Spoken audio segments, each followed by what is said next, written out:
The world's richest man, Bernard Arnault, calls his 5 children to a family reunion every month in the center of LVMH's opulent headquarters. This is not your typical home-cooked lunch, full of banal conversation about what everyone did over the weekend. Instead, a captivating spectacle that surpasses the suspenseful drama of the television series Succession is taking place within these gilded walls. The 74-year-old patriarch Arnault, who is navigating the discussion at the table, asks his children for advice on strategy as he assesses their capacity to lead a $443 billion luxury enterprise.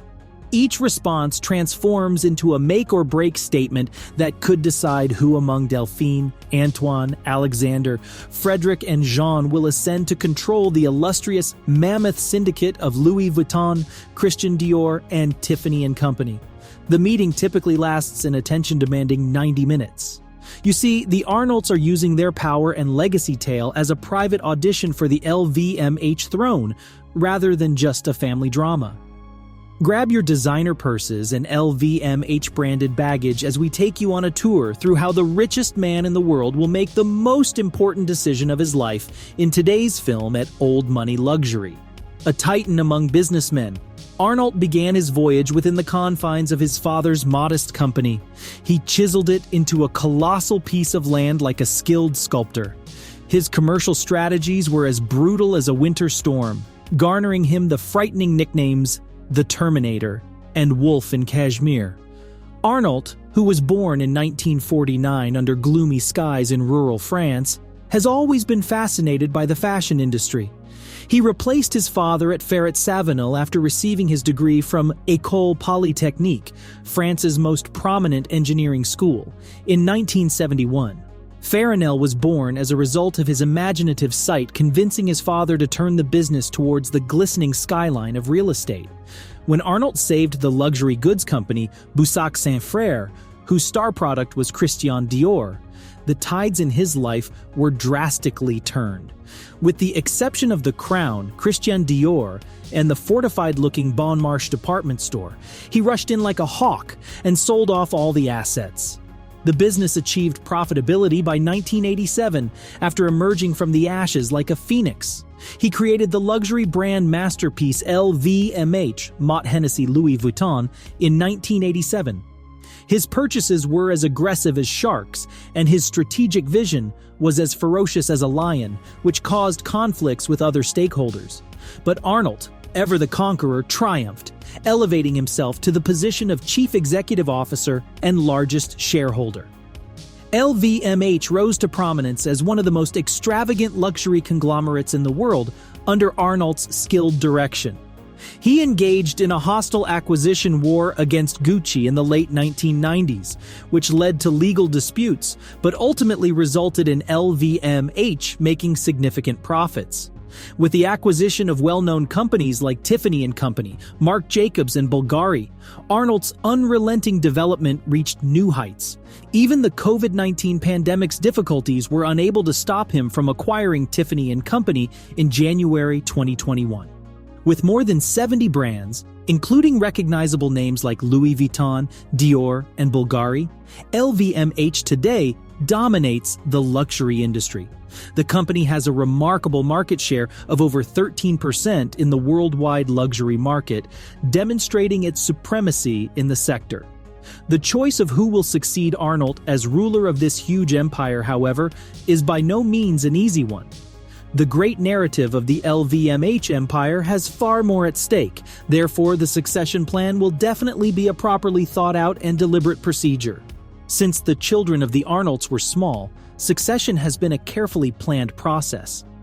Business and numbers were their lullabies, as they were raised under the immense influence of their father, Bernard Arnault, instilling in them an early appreciation of their ancestry. Like their father, the kids became fascinated with playing the piano and acquiring expensive art. With their concert-level skills, Alexandra and Frederick most likely learned from their mother's skill. They frequently interacted because of their common love of tennis, whether it was during matches or as fans at Roland Garros. International business trips with their father were not vacations, but learning experiences. These early exposures helped them grasp the complexity and luxury of their family's empire. Their father, known for his aggressive deal-making style, taught them the thrill of competition. His strategic moves, especially during disagreements within family-owned businesses, have earned him the title of the Wolf in Cashmere Clothing. One notable case was his takeover of LVMH in 1989, when he used a disagreement between top executives to his advantage, ultimately ousting the Louis Vuitton family. The Arnault children joined the family business and received guidance from experienced executives. For example, Frederick was mentored by former Tag Heuer CEO Stephanie Bianchi, who advised Bernard about his son's readiness for a top position. Their social media presence avoids ostentatious displays of wealth and focuses on professional projects and intimate family moments. Each of the 5 Arnault children now holds leadership positions in prestigious brands like Christian Dior, Tiffany & Co., Louis Vuitton, and Tag Heuer. These roles, crafted by Bernard, reflect each child's abilities and are strategic placements, not mere nepotism. They are being groomed for the day they will take on leadership roles in the empire. Now, let's review each child's journey to see who might claim the crown. The eldest Arnaults, Antoine and Delphine, seem most likely to succeed their father. Delphine, the only female among Bernard Arnault's children, wields significant power as the lead at Christian Dior, the empire's second-largest brand. Her leadership mirrors the iconic brand she helms, a fusion of tradition and innovation. As children, the Arnaults often join their father on his weekend tours of LVMH and competitor stores, witnessing his relentless pursuit of strengthening the empire. Delphine was entrusted with input on future product designs as a teenager and received her first Louis Vuitton bag, the Noah Bucket style, at 18. Now, having spent a decade in a senior role at Louis Vuitton, Delphine is seen as more private than her siblings. She maintains a low-profile presence, rarely divulging details about her personal life or her 2 children with current partner, Xavier Niel, a French tech billionaire. This guarded approach starkly contrasts with her 2005 nuptials to Italian winemaker Alessandro Valerio Gancia, a tabloid favorite event, which ended quietly in divorce 5 years later. Delphine's role at Dior arrives at a pivotal time as the luxury house experiences rapid growth. It is a clear indication that her father's confidence in his beloved daughter is unshakable. A London School of Economics alumna, Delphine holds a unique position among her siblings. She is the only child serving on both the board of directors and the executive committee of LVMH. Her responsibilities extend to overseeing all product-related activities. Delphine's guiding hand navigated Dior through the creative whirlwind of John Galliano, and she continues to be the group's ambassador to the designers upon whom the empire relies. Under Delphine's stewardship, her father says the desirability of Louis Vuitton products advanced significantly, enabling the brand to regularly set new sales records. Her insights and incomparable experience will be decisive assets in driving the ongoing development of Christian Dior.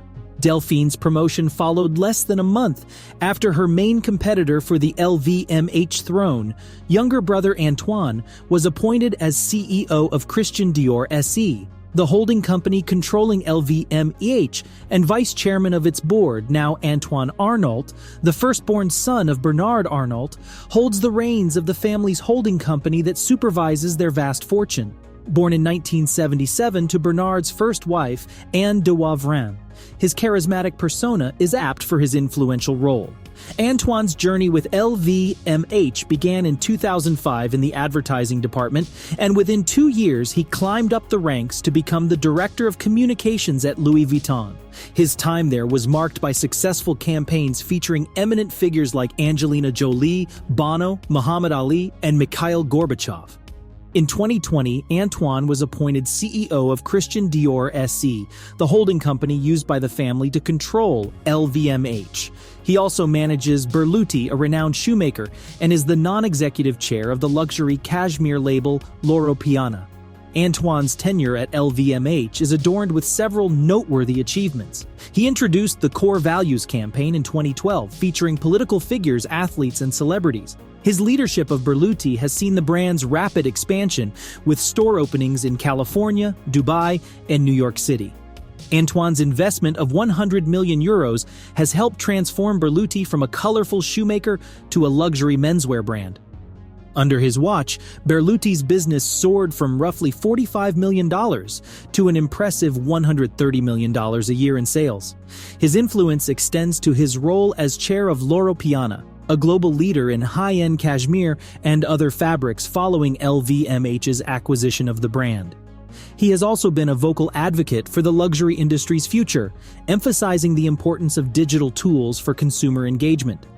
Although Antoine recently joined Christian Dior, Bernard Arnault has not yet formally named his successor, making Antoine a prospective succession. The label, which joined LVMH in 2017, currently owns 41% of the company and 56% of the voting rights.